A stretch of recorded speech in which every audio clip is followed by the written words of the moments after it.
Bienvenue dans ce nouveau podcast, Gardons le cap, le podcast qui amène vers le succès entrepreneurial.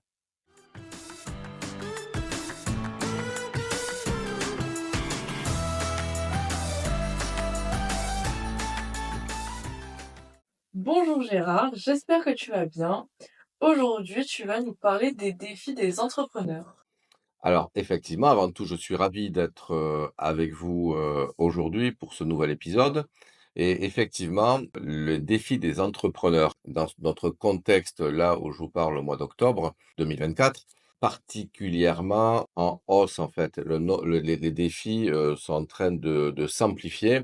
Pour un petit rappel, hein, depuis 4 ans, 5 ans maintenant, bah, les entrepreneurs sont soumis à rude épreuve, comme beaucoup de monde, mais les entrepreneurs particulièrement, parce qu'il s'agit de piloter des entreprises dans un contexte ben, à la fois changeant, houleux, et l'agilité aujourd'hui est une compétence qu'il est nécessaire d'acquérir. Alors, qu'est-ce qui se passe aujourd'hui et pourquoi les défis des entrepreneurs ben, sont importants avec toutes les équations qu'il faut résoudre? Ben, c'est que plus que jamais, quand on pilote une entreprise, on doit tenir compte de son environnement. Et l'environnement, si on retrace rapidement, hein, je ne vais pas tout détailler parce que vous connaissez l'historique des 4 ans, mais rappelons quand même qu'on a eu le Covid, de l'inflation, des guerres en Ukraine et aujourd'hui au Proche et Moyen-Orient. Ensuite, ben, de l'inflation, baisse du pouvoir d'achat, des tensions géopolitiques. Tout concourt à complexifier les choses parce que tout a un impact dans ce monde totalement globalisé, dans cette mondialisation dans laquelle nous sommes bien loin et le temps où chaque pays gérait dans son petit coin ses finances et finalement sa population. Tout est interconnecté. Et donc tout ce qui se passe dans le monde nous affecte et donc affecte nos économies. Et par rapport à tout ça, ben, en fait, on va voir qu'en France, on a une situation quand même qui est particulière, même si en Europe, on a un certain tassement de la croissance et un essoufflement, à part quelques pays. Mais en fait, en France, nous avons une conjoncture, un contexte très particulier qui fait que, les entrepreneurs, ben, n'y voient pas clair par rapport aux règles du jeu. Les règles du jeu, bon, sont, énoncées par les pouvoirs publics, qui, dictent, les règlements, les lois, mais aussi la fiscalité. Le contexte avec, cette, situation financière, de la France, qui inquiète beaucoup de monde, beaucoup d'entrepreneurs, beaucoup de personnes. Il n'y a pas que les entrepreneurs qui se disent: «Waouh, mais si on gérait, nos entreprises, comme ça, qu'est-ce qui se passerait? On irait tous au dépôt de bilan». Et c'est vrai que inconsciemment, depuis quasiment 1 an et avec une accélération croissante depuis maintenant 4 mois, 4-5 mois avec la dissolution de l'Assemblée nationale et les découvertes qu'on trouve sur, les finances de la France et sur la situation de la France, inquiètent beaucoup. Et du coup, quand les gens sont inquiets, sachez que l'entrepreneur, vous le savez bien, bah, il aime, avoir plus de certitude possible. Et là, ben, en fait, nous sommes en pleine incertitude par rapport à ce qui va advenir dans le futur. Et pourtant, nos entreprises, il faut les piloter. On peut dire qu'on est passé d'un monde, VICA, vous avez peut-être entendu ce mot, volatile, incertain, complexe, ambigu, à un monde qu'on appelle FANI, qui est fragile, qui est anxiogène, qui est non linéaire et qui est incompréhensible par beaucoup. Donc là, si j'ai bien compris, depuis 2020, l'accélération de la complexité est bien présente, mais on constate qu'il y a quand même un nombre croissant d'entrepreneurs. Par rapport à ça, qu'est-ce que tu peux nous conseiller dans le pilotage de nos entreprises et qu'est-ce qu'il faut mettre en place aujourd'hui et sur quoi il faut être vigilant? Oui, alors c'est vrai que depuis tendance juste avant le Covid, hein, 2019 et vraiment 2020, 21, 22, etc., nous atteignons quasiment le million d'entreprises créées par an, ce qui est assez incroyable. Alors c'est vrai que dans l'accélération des défaillances d'entreprises, on va trouver des entreprises jeunes, mais on va aussi quand même trouver dans les défaillances d'entreprises, qui va être un record en 2024, hein, des ETI, des PME, etc. Qu'est-ce qu'on peut conseiller par rapport à ça? L'entrepreneuriat a le vent en poupe parce que les gens veulent trouver du sens en se réalisant en créant des entreprises. Mais aujourd'hui, pour ceux qui créent et ceux qui pilotent, définir un projet clair, une préparation claire, permet de pouvoir, augmenter ses chances de réussite. Et si je devais donner 10 points, clés sur ce podcast, c'est un peu, l'enjeu, hein. Comment être en mesure de résoudre toutes les équations que l'entrepreneur, doit solutionner? En fait, hein, pour rappel, c'est comment piloter son entreprise de manière pérenne, comment générer du cash, de la rentabilité et surtout du plaisir. Aujourd'hui, je vois trop d'entrepreneurs sous stress, d'entrepreneurs inquiets, d'entrepreneurs proches du burn-out. Donc cette notion de plaisir est vraiment importante. Alors, les 10 points que je vais vous énumérer, c'est non exhaustif, mais c'est vraiment 10 points centraux qui me paraissent vraiment fondamentaux dans la conduite de son affaire. Le premier point, moi je me base, j'aime bien cette phrase de Sénèque, il n'y a pas de vent favorable pour celui qui ne sait pas où il va. Qu'est-ce que ça veut dire? Ça veut dire que si j'ai pas une vision claire de ce que je veux, de ce que je veux pour de mon entreprise, de mon équipe, je vais avoir des difficultés à définir un cap. Et si j'ai pas de cap, c'est un peu l'idée du titre de ce podcast, hein, gardons le cap. C'est vraiment ce leitmotiv. Ben, si j'ai pas de cap, j'arrive nulle part. Et je suis en errance. Et un entrepreneur en errance n'a plus de sens, n'a plus de motivation et il ne peut pas fédérer une équipe. Donc, premier point, définir une vision claire qui va permettre de définir un cap, qui va permettre de définir des objectifs, des sous-objectifs, et ensuite nous pourrons amener une stratégie pour arriver à ce cap. Et puis, ce cap, bien entendu, il peut être modulé en fonction du contexte changeant. Deuxième point, c'est en fait comprendre le contexte dans lequel nous sommes. Il évolue très vite. Et je vais vous le dire souvent, être accompagné par des experts permet aussi de mieux décrypter ce contexte, de manière à pouvoir avoir le geste juste, l'action juste et la révision de son cap ou de sa stratégie. Rien n'est figé, les amis, rien n'est figé. Et puis surtout, les règles du jeu. Alors, les règles du jeu de l'entrepreneuriat, c'est quoi? Comment nage-t-on dans ce bassin entrepreneurial pour garder le cap? En fait, c'est très simple. Il y a des règles écrites, législatives, le droit social, le droit des affaires, et cetera. Je ne vais pas tout détailler, bien sûr, les règles du jeu sur la fiscalité, mais aussi il y a des pratiques et celles-ci, nous les découvrons au fil de l'eau parce que les pratiques changent en fonction du contexte. Et pour cela, il faut avoir, l'expérience, et surtout, pouvoir, décrypter les manières de faire. Exemple, aujourd'hui, nous sommes à nouveau dans un contexte où les impayés, se redéveloppent comme dans les années 2009-2014. Donc faisons attention, lorsque nous nous faisons payer avec des délais. Beaucoup plus de méfiance dans les affaires. Une autre règle à prendre en compte, c'est que les comportements, des collaborateurs est beaucoup plus changeant qu'avant. Il y a de l'instabilité, ça ne veut pas dire que les collaborateurs sont, mauvais ou autres, mais il y a des aspirations différentes. Nous devons en tenir compte en tant qu'entrepreneurs ou futurs entrepreneurs. Par rapport au contexte et aux règles du jeu aussi, c'est son marché, comment évolue-t-il? Quelle va être, l'évolution, quel va être le futur de notre marché? Et anticiper, des produits, des services qui vont pouvoir, satisfaire les besoins futurs de nos clients. Il y a les besoins d'aujourd'hui et il y a les besoins futurs de nos clients.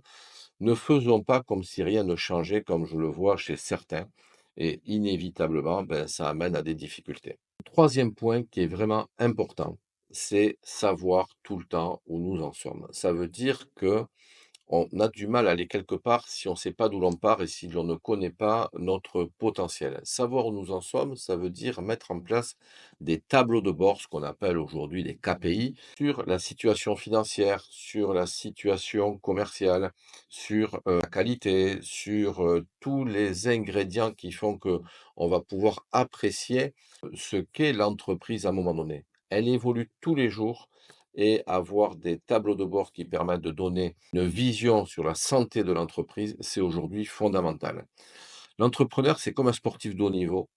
Il doit savoir où il en est tout le temps, de manière à pouvoir adapter son pilotage et à prendre des actions correctrices. Puis surtout, j'ai envie de dire, où en est notre trésorerie. Et ça, c'est le quatrième point, se mettre en situation de toujours avoir du cash. C'est-à-dire que dans notre pilotage et dans notre stratégie financière, se dire qu'on n'autofinance pas nos investissements, nous les finançons par du crédit bail, du crédit classique, par, l'entrée d'investisseurs et cetera. En tout cas, en sorte de ne pas autofinancer nos investissements et notre développement et par contre, autofinançons notre exploitation, les charges courantes de l'entreprise et le besoin en fonds de roulement. J'aurai l'occasion d'y revenir dans d'autres podcasts. Sans trésorerie, on va, au redressement judiciaire et voire en liquidation et sachez aussi qu'il existe dans les règles du jeu, des systèmes qui permettent pour les entreprises en difficulté, de pouvoir prendre des mesures. Je vais lister, le CCSF, le mandat ad hoc. Évidemment, vous pouvez m'interroger, pour avoir plus de compléments sur ces aspects-là. Je ne vais pas les détailler aujourd'hui, c'est très technique. Le cinquième point, c'est qu'en fonction de sa situation, effectivement, on peut freiner son développement, on peut faire, la chasse aux charges inutiles, mais on peut aussi être en mesure, si tout va bien, de ne pas rester dans le statu quo, mais de voir comment continuer à prendre de l'avantage, croître, pourquoi pas être en veille pour acheter des entreprises, pour faire des économies d'échelle, pourquoi pas se diversifier, pourquoi pas élargir son territoire géographique. En tout cas, à chaque situation, il y a une réaction à avoir par rapport à ce que l'on souhaite et par rapport à là où on en est précisément. Le sixième point, j'en ai parlé au tout début de notre podcast, il est important aujourd'hui d'introduire des compétences d'agilité dans son entreprise, donc agilité dans son pilotage, agilité dans son management et s'équiper de collaborateurs agiles.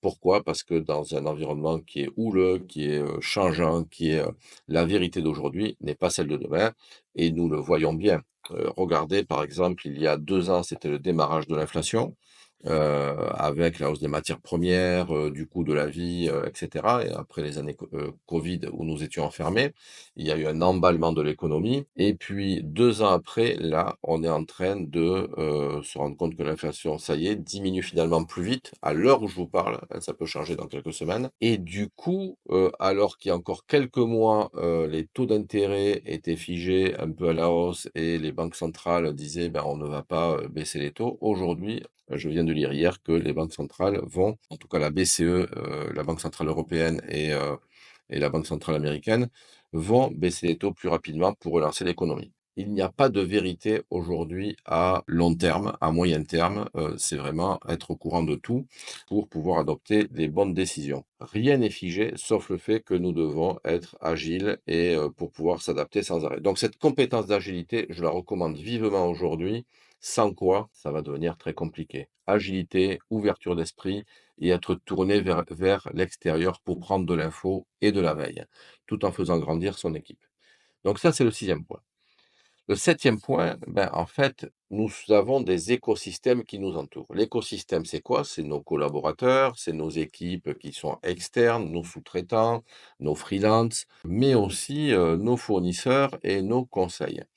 Une règle, les amis, vraiment une règle, ne travaillez qu'avec des gens qui croient en vous. Donc votre job, c'est de fédérer votre équipe, vos équipes, pour qu'ils croient en vous. Les personnes qui n'avancent pas, qui sont figées dans le passé, ne travaillez plus avec. Je suis cash, il faut se séparer de collaborations qui ne fonctionnent pas. Toujours dans la joie et la bonne humeur, bien sûr, parce que nous sommes entre humains, mais parfois vous pouvez avoir des collaborateurs, vous pouvez avoir des partenaires qui ne sont plus synchrones avec vous et dans ce cas-là, peut-être des gens qui, sont faits pour travailler avec d'autres personnes qu'avec vous et il y a pas de souci, c'est clair et cetera et nous sommes amenés avec nos clients à avoir ces discussions et parfois les gens sont libérés de plus travailler ensemble, que personne n'ose le dire et finalement dire les choses, ça permet de dénouer des situations. En tout cas, dans le choix de vos partenaires et de vos collaborateurs, ayez la même fréquence. Avancer ensemble, créer ensemble, partager. Vous devez être en tant que dirigeant d'entreprise celui qui, amène cette notion de partage. Le fait que vous soyez le leader de cet écosystème pour que tout le monde ait envie de vous suivre, même vos conseils. Et vos conseils aussi, choisissez-les par rapport au fait qu'ils croient en vous et qu'ils ne soient pas dans le rôle du sachant et vous, celui qui ne sait pas. C'est un partage. En tout cas, c'est comme ça que nous faisons dans les accompagnements. Nous partageons nos connaissances pour donner plus de capacité aux entrepreneurs. Donc dans cet écosystème, c'est vraiment puissant parce que c'est celui que vous allez alimenter et c'est lui qui va vous porter. Et c'est un système qui s'auto-alimente. Le huitième point, comme rien n'est, figé, en fait, il faut, de temps en temps réviser son modèle. Est-ce qu'il est toujours clair par rapport à, ce que vous êtes, ce que vous faites, par rapport à votre équipe, par rapport au monde qui nous entoure? Donc de temps en temps, de revoir son business model, c'est de faire les réglages au fil de l'eau. Alors on va pas réviser son business model, bien sûr, tous les jours, mais faire un petit point, vraiment au trimestre pour faire des réglages, c'est mieux que de tout casser pour tout recommencer, tous les 2 ans. Je conseille de le faire, aussi en équipe. Moi, j'aime bien avec mon équipe, par exemple, on a une réunion trimestrielle et puis, chacun, a sa valeur et c'est important, chacun a sa valeur. On est avec des humains, on n'est pas avec des robots, donc chacun a sa valeur, chacun a son expérience, tout le monde a la parole et puis éventuellement, on peut aussi, le faire avec des gens qui vous accompagnent parce que ça permet, peut-être aussi d'avoir une ligne directrice en n'occultant aucune partie de l'entreprise. Toujours avoir cette vision globale. Donc quels sont les réglages à faire, régulièrement? Mais n'oubliez pas, ce business model, il faut qu'il ait une vocation à vous ramener du cash. L'argent est rare, les prêteurs aujourd'hui, sont quand même frileux, il faut le dire. À l'heure où je vous parle, encore une fois, on a de la rétention sur les dépenses, ça veut dire qu'on a une tendance à l'épargne ou à garder l'argent. Donc aujourd'hui, l'argent est rare. Priorisez les business models qui ramènent du cash, comme par exemple prendre des acomptes, dans les relations clients, ne pas faire d'autofinancement, j'en ai parlé tout à l'heure. Et de là découle forcément le neuvième point qui est réviser ses offres. Quand vous êtes sur du haut de gamme, par exemple, regardez si vous n'avez pas des, produits d'entrée. Pas forcément de bas de gamme, mais des produits d'entrée, qui permettent de faire découvrir votre univers. Que les gens rentrent dans votre univers, dans votre clientèle pour parler de vous et ensuite vous les faites progresser au fil de leur, évolution, vos clients, ça permet, d'intégrer de nouveaux clients, de les fidéliser et ensuite ils vont parler de vous. Donc révision des offres en tenant compte des marges que vous faites parce que évidemment il est hors de question de vendre sans marge, sinon, vous allez avoir le contraire, c'est-à-dire des pertes et des baisses de trésorerie. Alors à court terme, ça fait plaisir parce qu'on baisse les marges pour faire entrer des clients, mais à un moment donné, on voit qu'on pédale dans la semoule et ça marche pas. Et puis le dixième point que j'ai envie de partager aujourd'hui, moi je vois des entrepreneurs qui se sentent de plus en plus seuls parce que, c'est compliqué, les journées sont rudes, on doit se battre, avec son marché, on doit se battre parfois avec ses collaborateurs, faire passer des idées, convaincre, le banquier d'avoir un financement et de faire le lien.